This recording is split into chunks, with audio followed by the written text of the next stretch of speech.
Notice how at the end of that prophecy, Jesus says, or the culmination of that prophecy, Jesus says, yes, the sacerdotal race will be struck in its sons as well as in the executioners. And you can read the destiny of the evil associated mass of people in the following words: the voice of this blood cries to me from the earth, therefore you shall be accursed. And that should make one think of Genesis chapter 4. And I'll read from verse 10 onwards. And the Lord said, what have you done?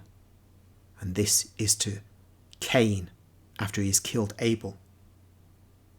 The voice of your brother's blood is crying to me from the ground. And now you are cursed from the ground, which has opened its mouth to receive your brother's blood from your hand. When you till the ground, it shall no longer yield to you its strength. You shall be a fugitive and a wanderer on the earth. Cain said to the Lord, my punishment is greater than I can bear. Behold, you have driven me this day away from the ground, and from your face I shall be hidden. And I shall be a fugitive and a wanderer on the earth, and whoever finds me will slay me.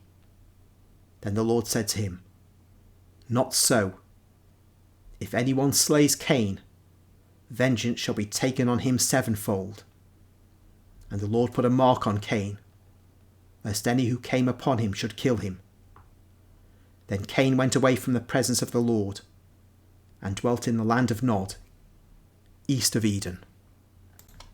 And we would do well to go forward to St. Matthew's Gospel at the time of the Passion, when Jesus is to be either freed or crucified. The ruling authority, Rome, is speaking in the person of Pilate. So when Pilate saw that he was gaining nothing, and this is Matthew chapter 27, verse 24, but rather that a riot was beginning, he took water and washed his hands before the crowd, saying, I am innocent of this righteous man's blood. See to it yourselves. That is after Pilate had offered them the opportunity of freeing Jesus instead of Barabbas, but they chose Barabbas. They chose to kill when they didn't have to choose to kill an innocent man. And because of his weakness, or because there was insufficient troops, because of the number of Jews, Pilate gave in. And all the people answered, his blood be on us and on our children. Then he released for them Barabbas, and having scourged Jesus, delivered him to be crucified.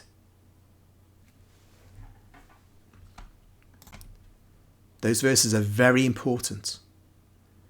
There are plenty of Philo-Semites, often Protestants, who have a special kind of attraction like moths to flame for Judaism, modern Judaism, not the Hebrew religion, which no longer exists, but the modern distortion of it called Judaism.